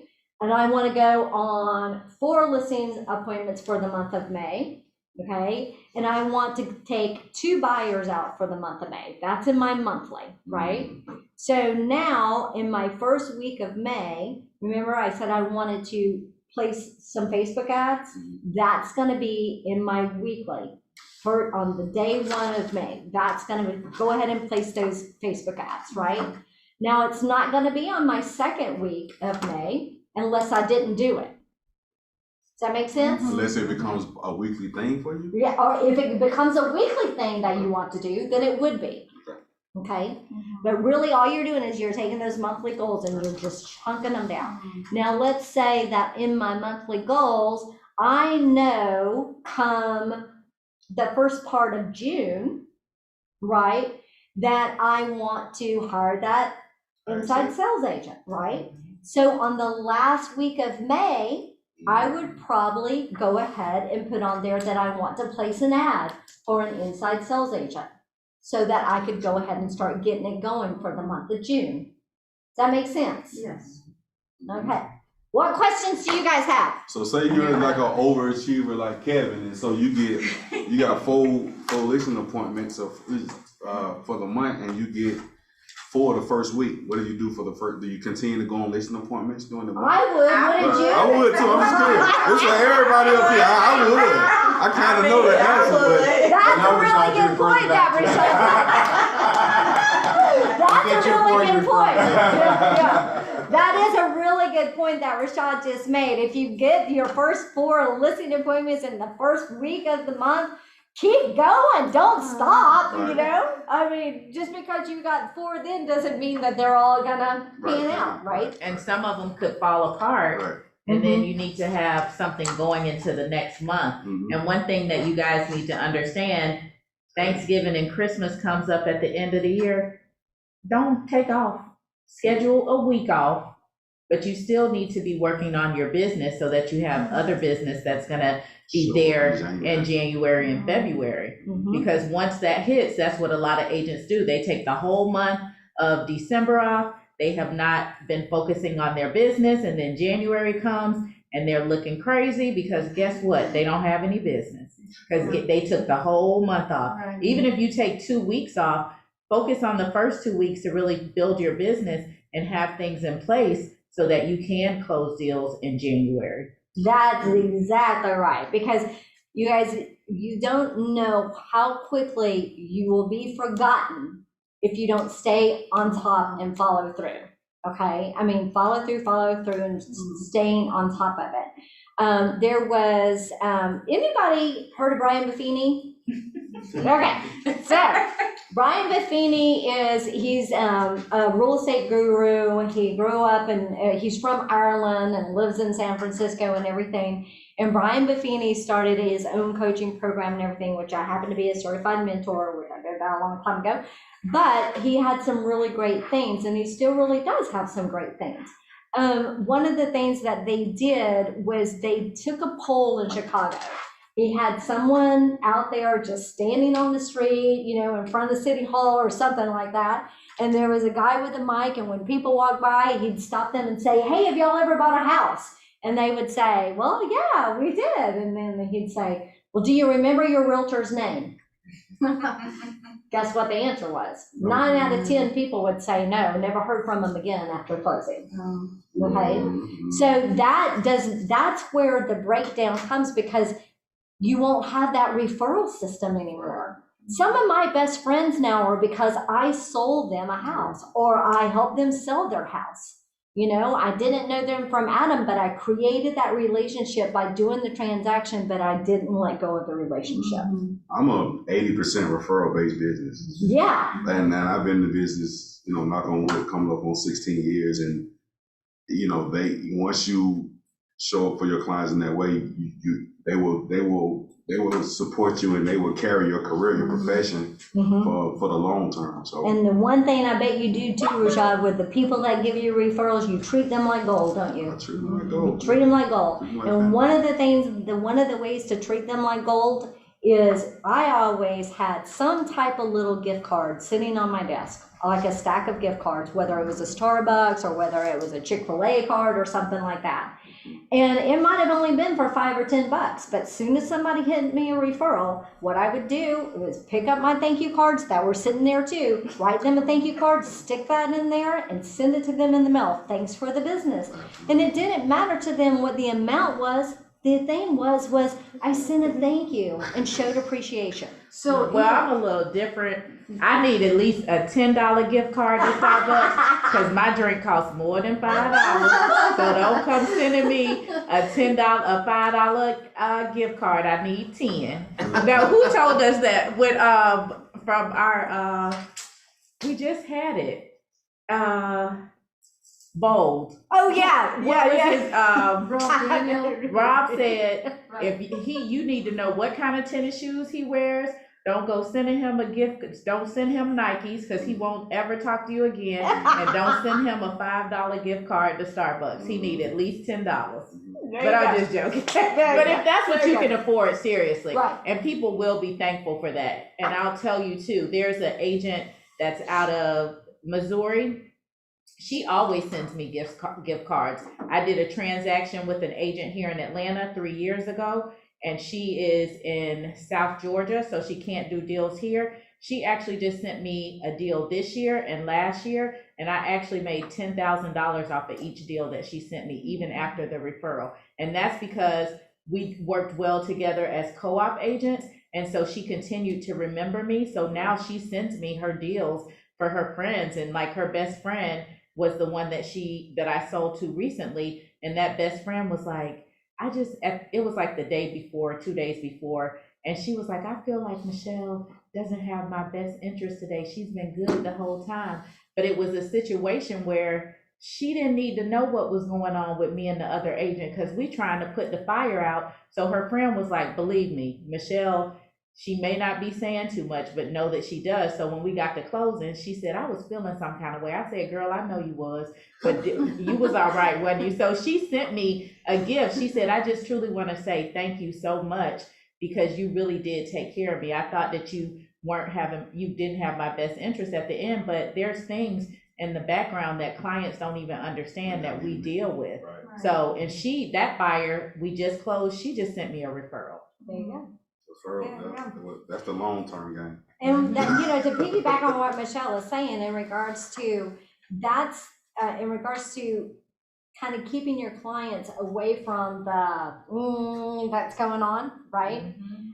Is being a professional, the things that, because that is one of the things that we do on the background that people don't realize, that we are putting out fires that they don't necessarily need to know about. Now, of course, if it's something structural or harmful or something to do with money or the deal, of course. But if there's a little spat going on, there's no reason to get your client involved in that spat, right? Because they're already emotional, whether they're selling or whether they're buying. They're emotional. It is a traumatic thing, really, to sell a house or to buy. I mean, I don't care how you go about it. It can be traumatic. So we have to keep their emotions at bay. So if you let them know every little thing that's going awry, then you can completely just blow it all together. Yeah. So just keep in mind, it's the most important things that you need to keep them abreast of. Anything on the 411? Oh, yes, Kevin. I also find that when I have a listing and I sell the house, normally after I sell the house, I'll send a thank you card to the buyer, telling them I hope they enjoy the house as much as my client, and normally they enter into my farm because the agents will forget to follow up with their buyer. So then I'm gonna cut you out because I'm gonna find out about that. Yeah. So my client's gonna tell me, He's no longer your client. well, how is he not my client? He's If not they- your customer, he's not in a contract. Well, no, but if my client, if you're the listing agent and my buyer buys a house, you can't send my buyer a car. Yes, Why you can't yes, I? he can. It's perfectly Yes, I legal can. and It's perfectly ethical legal. to But do what I'm it. saying is, like, if I'm an agent, and because my client's gonna tell me, hey, this person sent me a car. So is that not like a little? But he Right wasn't here, you doing got- it to take just their sent us a business, he thank just you sent a card. card He that just said said thank thank you. you. And I hope Nice. that you enjoy the house as much as my client Yeah. did. He did not ask them for business. Mhm. So But that he just said means he would add them to the database, right? That's fine. He can. Because He that was part of that because transaction. listen, Because then and they he can already farm it. farming that community. So they just are added to that farm. So guess what, Rashad? You better, did you hear what she said? Normally when agents sell the house, they don't even follow up. So if you're one of those agents, which I know that you're not, but there are some agents who Right. have never, they sold that person the house and never said anything Yeah, they said, again. thank you, Michelle, Yeah. bye. And Right. that was it. Right, right. And then Right. the agent who sold them the house, that was already their farm community. I get So what they you're saying. just added them, they're part of the database, so their address is in there. So they're not asking them for business, they just happen to be in the same community that I'm farming So now in, they get but. your pop buys and your newsletter and stuff like that. Of course. Gotcha. And then they're gonna say, my agent, he Now, don't even send unless me it's nothing. you, Rashad, then I won't send it. If I know the agent that I co-op with them, it's like at my office or something, I won't do that. But Yeah. especially like your Redfins, your Zillows, and people like that, they're using those, Yeah, they forget them. yeah. And I actually have one now that, hopefully, I'm gonna get ready to list soon, that they bought the house for my client, and their agent never followed back up with them. So Mhm. she called me and she's like, hey, my husband and I are getting relocated, we're gonna end up selling our house, I know that you helped us buy it, and I'm like, no, I was the listing agent on your house. And she's like, well, I thought you were the buyers. I said, no, I don't know who that was. Of course, I could probably look it up for her, but Right. I'm like, I don't know who Why that do is, but I'm that? happy to help you, I'm happy to interview for you. Right. So, And clearly their agent never They forgot followed about back, it, they right. didn't follow up with them. Mhm. So you can't No, be mad They when they were a do. one and done. Right, Yeah. right, and that's So that. those agents that's in the end for the money, Yeah. not for the long term. That's exactly right. That's exactly right. And when the market gets tough, guess what happens to those agents? They get hungry. We start They're having ramen less noodles. competition. And all of my It's coming. friends, they refer their friends and their families to me. Like some people are like, oh, I don't want to work with my friends. I don't want them in my business. But it's also what your relationship is Right. with your friends and how you treat them, that they're going to call you to do transactions with you. And most of my friends, like last year, one of my really good friends, I sold her a house. We bought a new house and I sold her that house. So I had 3 transactions off of her and she's referred me to somebody else. Another friend client, I sold her house. She bought a new one. A lady at her office who she's really good friends with, she just referred her to me. I'm selling her house in Dunwoody Club Forest. And that, like Terry said, you gotta have a you gotta know who you're dealing with. And for this lady, she is very emotional right now. You can tell that the house is stressing her out. And so I have to know how to be able to talk to her and walk her through what that looks like so that she feels comfortable with me. But as soon as I got ready to leave, she was like, send me the paperwork so I can sign it. We haven't listed it yet because there are some things that need to be done, but she was like, send it to me. She didn't sign it. I sent her a message and said, hey, just wanted to follow up. She said, I'm having a really emotional day about this house. Can I just deal with it on Sunday? I said, you know what? Take your time, and when you're ready, you can sign it. I didn't say anything else. On Monday, she signed it. I said, take a day to relax. Don't focus on the house. She signed the listing agreement on Monday.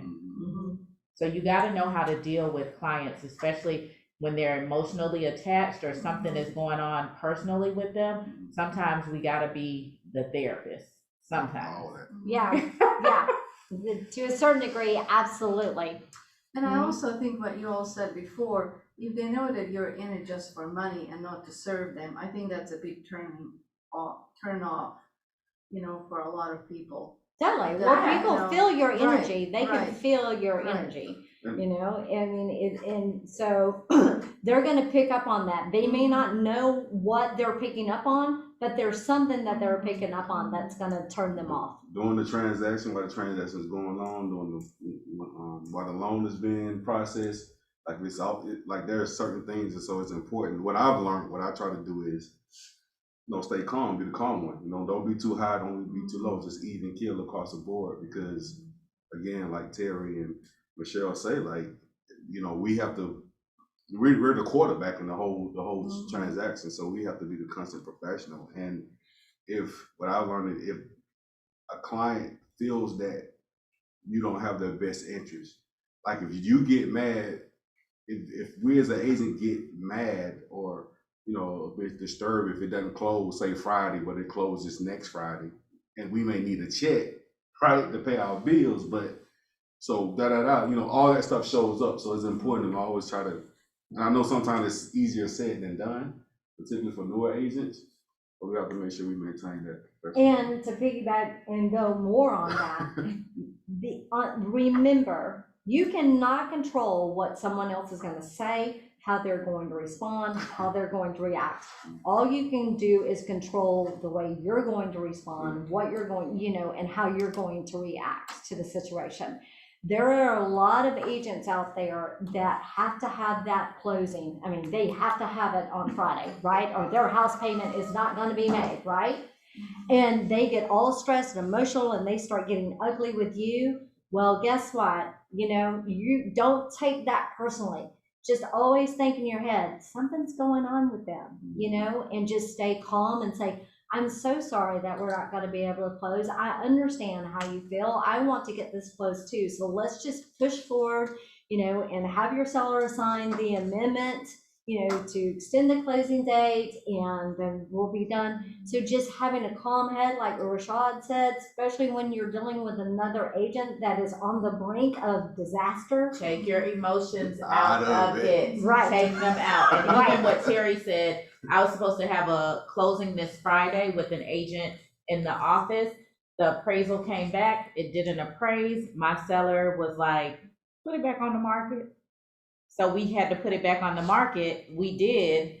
And now we're going to close, on the 17th? And so they're happy with that because they have a cash offer. I could have blown up and been like, I bought you a ready, able, and willing buyer, and you don't want to take this? The house didn't appraise. I could have been that way, and then they would have been frustrated. The other thing is, they're a past client of mine. I sold them the house. So I said, we'll put it back on the market. I think we got 20 offers. So let me tell y'all about this market right now, real quick. This on something else. When you guys are listing these houses and agents who are buyers agents, and you're taking these clients out and you're offering over asking price, as a new agent, we're seeing this. New agents are not looking at the comps, right? So the house is listed for $330. You offer $340. It is not going to appraise at $340. So if you send the $340, I'm going to come back and ask you, is your client going to pay the $40,000 difference if it doesn't appraise? So don't make these offers that are overly above asking price unless your client is willing to pay that difference. It's not gonna win you the deal. Gotta know the market. You gotta look at the comps and look at what those properties are selling for. The agent was in the office, I'm co-oping again with another agent on this same property. Her client is paying cash, she showed her client the comps, so he's willing to pay maybe a $5,000 difference and we're gonna close it. But that person is paying cash, but just be mindful of what you're offering in this market. And what I'm seeing a little bit too is that some of the listing agents are taking a little bit more time making a decision. So pretty much we just need to do our job when it comes to researching comparables, presenting them to our clients so that they can make an informed decision and say, okay, this house to me is worth $40,000 more if it does not appraise. Because we need to educate them and ourselves too, before they actually put an offer on a house. And you need to ask them, if you're offering 40,000 over, are you willing to pay that if it does not appraise? I've sent you these comps, this is what it says, and it depends on how bad they want the house. So if that's how bad they want it and they're willing to pay it, but you as the buyer's agent, just really look at those comps to make sure that agent, one, priced it right and what those comps would look like. And some agents are pricing it a little bit under so that their client can get more.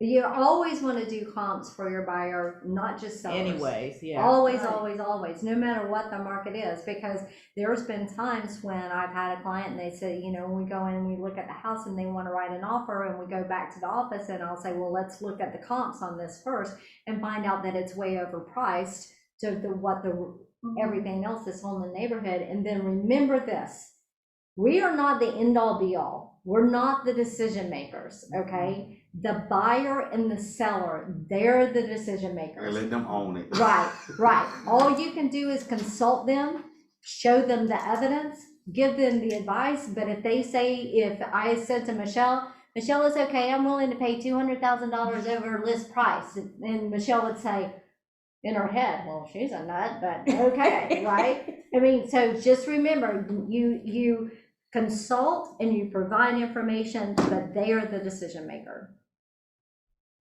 And stay professional no matter what, especially with the other agent. Please. Start the deal off professionally. And like Terry said, the other agent might blow up on you. Sometimes I might even say, you know what, I think you're having, a rough day. I'm going to give you a few minutes and I'm going to call you back. Is that okay?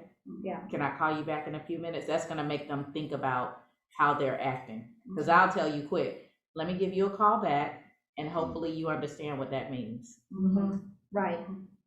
And sometimes it's just a matter of asking questions too. If you ask the right questions, then you can get some really good answers to understand where that other person is coming from. It's always about seek to first to understand. Do not take judgment on what's going on. Seek first to understand. Don't ever ask a why question. Don't ever say, well, why did you do that? Or a why question always puts people on the defensive. When you start out a question with the word why, it puts people on the defensive. So you're better off to start off by saying, what caused you to do that? What is the reason that you like this house? What is the reason you need a fence? What is the reason that you want to move from Lawrenceville all the way out to Powder Springs, right? Asking all the right questions can be that's one of the most important things to do. And the more questions you ask, the more you're going to understand your client. The more they're going to understand you as well. And one last thing on marketing, if you are marketing someone else's listing, please ask them for permission to post their pictures and make sure that you put in there exclusively listed by Keller Williams, Atlanta Perimeter, Michelle Pleasance. Right. Because my client is very upset right now. An agent from another office. Ask to preview it? No, their pictures are on their Instagram. Well, somebody that he knows said, oh, congratulations on selling your house. And he said, well, how do you know that? And the person said, cause it's on Instagram. Well, he asked me not to put it on there. I did not. This agent has it listed and she doesn't even have anything about me or the office. And there are like about 100 listings on her Instagram page that has nothing about other brokers. I'm just saying. She has not taken the correct marketing class. So make and rules sure and regulations. That's you- for sure. There's rules to this stuff. And you put who the listing, who owns that listing. Mhm. So make sure you do that, and if you do wanna post someone's listing, most agents, I know myself, I don't have a problem with it because you're promoting mine, but ask for permission because you don't know what the situation is surrounding that listing, and you should ask for permission. Cause I got a developer that, if it's not him, like he don't want nobody, like I had a couple people want to go in and take views of the property, and I asked him, he's like, no, I don't want nobody posting my stuff out there. Well, You the know, other some thing builders too, like that, you know what I'm saying? Cause he's like, if somebody get hurt walking in the house and stuff like that, I'm liable for it, even though they wanna market it, so it's other things that, so yeah. Liability. and the pictures belong to the person that paid for them. And you can get in huge Right. trouble by posting, and you can have to pay out a whole lot of money if you post other people's pictures without getting approval for it. There was a case, I guess it, $25,000. Yeah. Yeah. Each Picture. post, Right, each picture that agent put up Right. there, that is what she was fined. yeah, So imagine a girl who got 100, if I decided to call, right. but I'm not. right. But I am gonna have a conversation with her. This is awesome. Does anybody have any other questions? This is awesome. I can't believe they're quiet on I her. know, I just 'Cause I- looked, they're not even, okay. All right, well, gang, thank This you is so much awesome. for being here This is one today. supporter. And just so you all know, Terry gave you guys samples, Extras. Right? so don't just leave out of here and not do this. Yeah, I'm gonna finish mine up. You have a sample of what you need to do. Don't just leave this class and not use the tools that we gave you guys to help you in your business. We have 8 months into the business. You still have time to meet your goals and make what you want to make by the end of this year. And I'll say one last thing, if you would prefer to do the form online, you can go to mykw.com, click on the educational tab. kw.kw.com. Yeah, okay. And click on the educational tab, scroll down, and look on the left-hand side, and it says 411, okay? So go to mykw.kw.com. .com. Go to the educational tab, click on educational tab. It'll come up on the left-hand side, all the way down at the bottom is your 411 tool. And you can do it online so that you don't have to carry around a piece of paper. Now I honestly think that you should have it blown up poster size and it is staring at you all the time. So Okay? get you a whiteboard if you don't have one, and then definitely make sure with your database, we have Command, it's free. There are definitely flyers and things like that in there that you can use in your business. So it is there, it's free, use it. That's what you pay your office bill towards. Right. This has been awesome. Thanks, guys. Thank you guys. Thanks, guys. Somebody, Renee, the best database to use right now is Command. Use your Command, it's free, especially if you're a new agent, it is free. You don't have to pay out any money. It has everything that you need in there. It's free. You can research some, but Command is free. That's what you pay your office bills towards. Yes. This is amazing. This is Thank you, great. guys. This is good. Thank you, Good stuff. Terry.